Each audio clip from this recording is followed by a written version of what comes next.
네, 안녕하세요. 서버 상태 관리 텐스택 쿼리 100% 활용하기라는 주제로 발표를 맡게 된 프론트엔드의 노아입니다.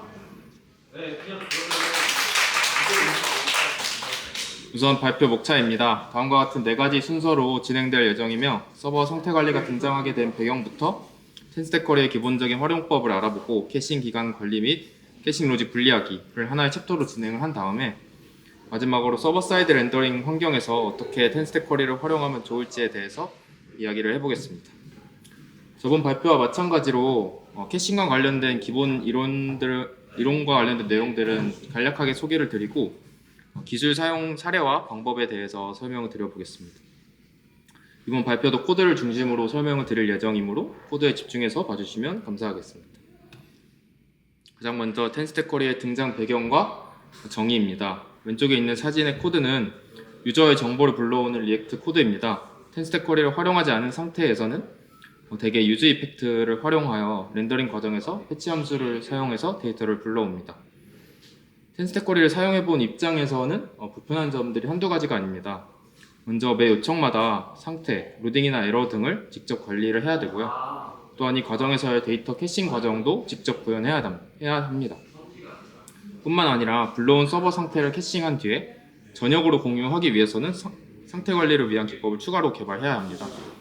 마지막으로 페이지네이션이나 무한 스크롤 기능 등을 활용한다고 하면 이를 위한 캐싱 저장 로직이 또 추가로 필요해 보입니다. 다음은 텐스택 쿼리의 사용 코드입니다. 대표적으로 유즈 쿼리를 사용하여 데이터를 불러오는데요. 이 과정에서 텐스택 쿼리는 기본적으로 isLoading, error, 불러온 데이터를 반환합니다. 이를 통해 개발자는 왼쪽 아래의 코드와 같이 편하게 UI 상태를 분기 처리하여 관리할 수 있습니다. 또한 텐스택 쿼리는 요청 결과를 자동으로 캐싱합니다. 물론 캐싱 값은 뒤에 언급드릴 스테일 타임과 같은 설정 등을 통해 관리하지만 기본적으로 캐싱을 시도합니다. 또한 전역으로 저장된 캐싱 값은 쿼리 키를 통하여 공유 가능하며 백그라운더에서도 요청이 필요한 경우에 손쉽게 요청을 할 수 있습니다. 이제 마지막으로 데브툴즈도 제공하고 있습니다. 좀 정리해보면 텐스택 쿼리를 사용하는 이유는 첫 번째, API 로직을 추가하여 제공해준다는 점, 둘째, 캐싱을 통해 서버 상태를 관리할 수 있다는 점, 마지막으로 데브툴즈가 존재한다는 점입니다. 그 중에서도 저는 캐싱과 관련된 방법들에 대해 중점으로 설명을 드려보겠습니다. 그러면 이제 본격적으로 캐싱 기간을 관리하는 방법에 대해서 알아보겠습니다. 텐스택 쿼리에는 데이터의 신선도라는 개념이 존재합니다. 이는 캐싱된 데이터를 그대로 사용해도 되는지 정도로 해석할 수 있으며 이는 스테일 타임과 GC 타임 총 2가지 설정으로 관리할 수 있습니다. 스테일 타임은 데이터가 신선하다고 간주되는 시간입니다. 기본적으로 0ms로 설정되며 데이터를 불러온 이후에는 스테일 타임 동안에는 같은 API 요청을 했어도 리패치가 발생하지 않습니다. 즉 캐싱된 데이터를 API 요청 없이 그대로 사용할 수 있고 GC 타임은 데이터가 메모리에서 제거되기까지의 시간입니다. 즉 메모리에서 언제 가비지 컬렉션 GC가 실행되는지를 판단할 때 사용되는 값입니다. 마찬가지로 디폴트 5분으로 설정되며 스테일 타임과 마찬가지로 API 요청 없이 실행시킬 수 있는 값입니다. 다음은 이제 스테일 타임과 GC 타임의 관여 시간을 사진으로 가져와 봤는데요. 그냥 앞쪽이 스테일 타임이 관여하는 시간, 뒤쪽이 GC 타임이 관여하는 시간입니다. 그렇다면 캐싱 값은 어떻게 관리해야 할까요? 아까도 말씀드렸지만 텐스택 쿼리의 캐시 값은 쿼리 키를 기준으로 관리됩니다. 쿼리 키가 동일하면 캐싱된 값을 재사용하거나 다른 쿼리 키를 사용하면 별도의 캐시로 관리됩니다. 이때 쿼리 키는 쿼리 펑션과는 별개로 저장되므로 주의해서 사용해야 합니다. 결국 캐싱된 값을 사용하기 위해서는 쿼리 키를 잘 관리할 필요가 있다는 점을 상기시켜 드린 채로 넘어가 보겠습니다. 참고로 이렇게 캐싱된 값은 텐스택 쿼리에서 제공하는 데브툴즈를 통해 그 값을 확인하실 수 있습니다. 대표적으로 쿼리 키는 해당 API를 통해 제공받는 데이터를 유일하게 식별할 수 있는 값을 포함하여 설정합니다. 이러한 방식으로 겹치는 쿼리 키가 발생해서 데이터가 덮어 씌워진다거나 불가피하게 삭제되는 불상사를 막을 수 있습니다. 그렇다면 스테일 타임은 어떻게 설정해야 할까요?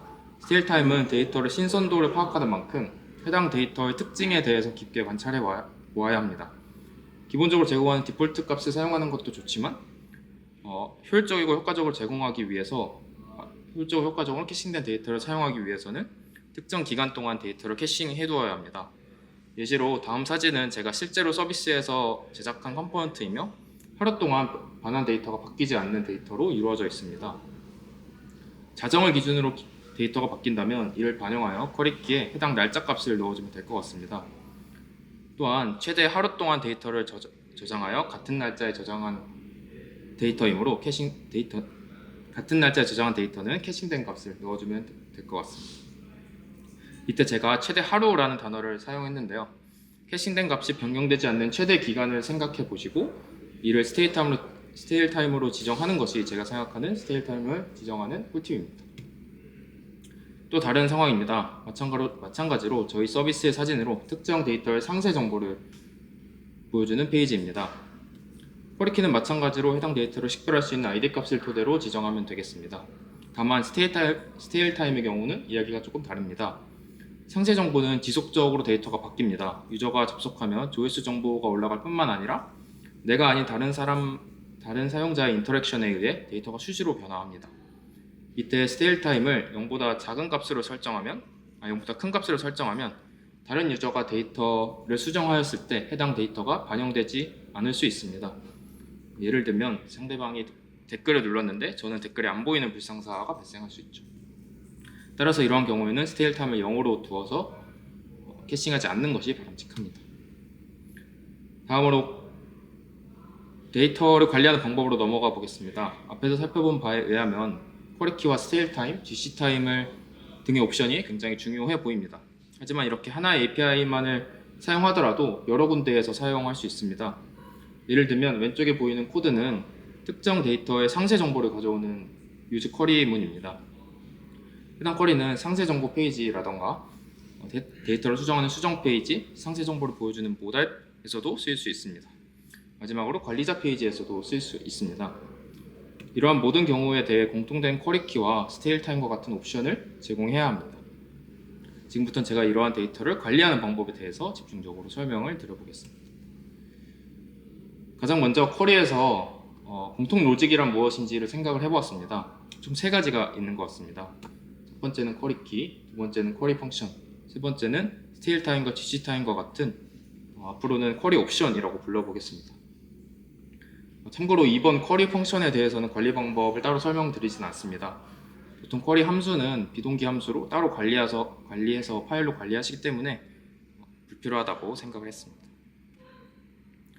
저는 쿼리키를 하나의 팩토리 형식으로 관리합니다. 하나의 파일에서 쿼리키에 대한 모든 설정들을 관리하며 유즈 쿼리와 같은 함수에서는 이를 객체 형식으로 불러와서 사용하도록 유도합니다. 또한 스테일 타임과 GC 타임과 같은 설정도 하나의 파일에서 팩토리 형식으로 관리합니다. 이렇게 팩토리 형식으로 관리할 때 주의하고 신경 썼던 점은 객체의 형태를 동일하게 유지한다는 점입니다. 예시 사진에서 챌린지.이벤트.리스트와 같은 형식으로 동일한 객체 형식으로 이벤트 리스트 정보와 관련된 API 데이터를 관리하는 것처럼 말입니다. 이렇게 관리하면 유즈 쿼리를 사용하는 측에서는 동일한 데이터 형식으로 구성할 수 있습니다. 앞서 하나의 쿼리가 다양한 시나리오에서도 사용될 수 있음을 보여드렸는데 이렇게 팩토리 형식으로 관리하면 개발자가 실수할 수 있는 여지를 방지할 수 있지 않을까 싶었습니다. 지금까지는 캐싱 기간을 관리하는 방법과 쿼리키, 쿼리 옵션 등을 팩토리 형식으로 구성하는 방법에 대해 알려드렸다면 이제부터는 캐싱 무효화 로직을 추상화하여 구성하는 방법에 대해서 설명드려보겠습니다. 먼저 캐싱 무효화 과정에 대해 간략히 설명드리겠습니다. 텐스택 쿼리에는 캐싱된 값을 무효화하고 새롭게 데이터를 불러오게 유도하는 invalidate queries라는 함수가 존재합니다. 해당 함수를 통해 특정 쿼리의 쿼리키를 지정하면 해당 쿼리키로 저장된 데이터는 신선하지 않다고 판단되어 다음 유즈 쿼리 시에 리패치됩니다. 다음 사진처럼 보통 어떤 일을 수행하는 핸들러 함수에서 이러한 무효화 로직을 작성하곤 합니다. 하지만 이렇게 특정 로직 내에서 무효화 로직을 관리하게 된다면 다음과 같은 상황이 걱정됩니다. 만약 어떤 함수 내에서 무효화하는 로직이 엄청 많아지면 어떻게 될까요? 또한 우측 사진에서 서비스 로직이 포함되어 있지 않습니다. 예를 들면 지금 코드는 좋아요를 눌렀을 때 핸들러이지만 만약 좋아요를 눌렀을 때 토스트가 띄워지게 하고 싶다던가 아니면 낙관적 업데이트 코드가 추가된다면 해당 함수는 더욱 더 길어질 것입니다. 또한 다른 API, 이를테면 백그라운드에서 유저의 활동 정보를 수집하는 그런 API가 추가되기만 해도 해당 함수는 계속해서 길어질 것입니다. 따라서 저는 이러한 캐싱 무효화 로직을 서비스 로직과 분리하면 어떨까라는 고민을 해보았습니다. 이전에 쿼리와 관련된 설정들을 팩토리 기반으로 분리하였는데 캐싱 무효화 로직도 분리해서 관리하면 로직 추상화를 할 수 있지 않을까 싶었습니다. 이를 위해서 텐스택 쿼리에서 공식적으로 제공하고 있는 set mutation defaults라는 함수를 통해 캐싱 무효화 로직을 분리하였습니다. 해당 함수를 사용하면 특정 뮤테이션 키에 뮤테이션 함수를 지정할 뿐만 아니라 캐싱 무효화 로직을 사전에 정의할 수 있습니다. 이렇게 정의된 디폴트 설정과 같은 값들은 뮤테이션 키를 사용하는 함수의 공통 로직으로 작용을 합니다. 따라서 최종적으로 서비스 로직에는 무효화 관련 로직이 추상화되어서 제공됩니다. 우측의 이벤트 핸들링 함수를 읽는 개발자 입장에서는 무효화 관련 로직을 배제하고 서비스 관련 로직에만 집중을 할 수 있습니다. 그렇다고 무효화가 진행되지 않는 것이 아니라 좌측의 무효화 로직은 사전에 정의한 set mutation defaults 함수 내에서 실행되게 됩니다. 참고로 이제 서비스 로직에 포함된 use mutation의 unsuccess 콜백과 왼쪽의 set mutation defaults의 unsuccess 혹은 unerror의 실행 순서는 mutation 먼저, 그 다음에 set mutation defaults 그 다음입니다. 해당 코드는 제가 실제로 코드가 작긴 한데 set mutation defaults를 이용한 무효화 로직을 하나의 팩토리처럼 분리한 코드입니다. 앞서 쿼리와 관련된 데이터를 팩토리 형식으로 관리한 것처럼 외부 파일에서 무효화 로직을 관리하고 있습니다. 마지막으로 텐스택 쿼리를 활용한 서버 사이드 렌더링 방법입니다. 대개 Next.js를 많이 사용하시므로 Next.js 바탕으로 이 과정을 설명드려보겠습니다. 지금까지 텐스택 쿼리로 데이터를 불러오는 과정에 대해서 설정을 하였지만 Next.js의 서버 사이드 렌더링 과정에서 패치를 사용하는 경우와 그리고 텐스택 쿼리에서의 쿼리 방식은 근본적으로 그 방법이 다릅니다. 그 방법에 대해서 아마 직접 찾아보시는 게 더 좋겠지만 아마 그 차이가 너무 달라서 텐스택 쿼리를 제작한 개발자도 Next.js에서는 텐스택 쿼리가 필요 없을 수 있다고 트윗을 남겼을 정도입니다. 이때 패치를 사용하여 SSR 데이터를 불러왔다면 클라이언트에서 데이터를 유즈 쿼리로 다시 한번 불러오게 되는 불상사가 발생합니다. 왜냐하면 쿼리키를 기반으로 데이터의 유무를 판단하는 텐스택 쿼리가 패치로 SSR을 수행하는 경우에는 해당 쿼리키에는 데이터가 없다고 판단하기 때문입니다. 이러한 과정은 API 요청을 렌더링 과정에서 제거하기 위함이었던 SSR의 장점을 무효화시키는 상쇄하는 문제가 발생합니다. 이를 대비해서 텐스택 쿼리에서는 프리패치 쿼리라는 함수를 제공하여 클라이언트의 유즈 쿼리와 같은 쿼리키로 데이터를 불러올 수 있는 방법을 제공합니다. 따라서 이렇게 불러온 데이터는 쿼리키로 저장되어 있다고 판단되고 유즈 쿼리가 실행되는 시점에 불필요하게 네트워크 요청을 발생시키지 않습니다. 아마 이때 사용하는 하이드레이션 바운더리와 디하이드레이트라는 함수가 궁금하셨을 것 같은데요. 디하이드레이트는 서버에서 사용된 캐시 데이터를 직렬화하는 작업을 수행하는 함수입니다. 또한 하이드레이션 바운더리는 그렇게 직렬화된 데이터를 사용하여 클라이언트의 쿼리 캐시에 주입하는 컴포넌트입니다. 실제로 이렇게 프리패치 쿼리를 사용하여 특정 데이터를 SSR 했을 때, 특정 페이지를 SSR 했을 때 페이지 소스 보기를 통해 SSR 된 데이터를 확인해 볼 수 있습니다. SSR 데이터를 확인해 보기 위해서는 그 페이지에 우클릭하고 페이지 소스 보기를 클릭하시면 오른쪽과 같이 서버에서 내려가는 HTML을 직접 확인해 볼 수 있습니다. 이때 스크립트 안에 SSR 된 데이터를 보실 수 있고요. 지금 페이지에 감성충이라는 이름으로 된 데이터가 들어왔음을 볼 수 있습니다. 네, 이상으로 발표를 마치겠습니다. 저번 발표와 마찬가지로 제 방법이 정답은 아닙니다. 감사합니다.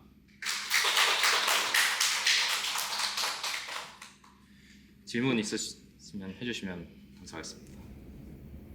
혹시 저 그 set mutation 네. 디폴트 한번 다시 볼 수 있을까요? 그 모든 뮤테이션에 적용되는 거예요? 뮤테이션 키마다 지정해서 아. 사용하시면 되고, 제가 여기 어딨지? 여기 키를 따로 이제 쿼리키와 마찬가지로 팩토리로 관리를 합니다. 그래서 이 모디파이, 그룹 모디파이라는 쿼리 키에 해당하는 뮤테이션 키에 이제 지정을 해서 사용하시면 되는 겁니다. 감사합니다. 네. 또 질문 있으시면 해주시면 감사하겠습니다. 없으시면 여기까지 하겠습니다. 감사합니다.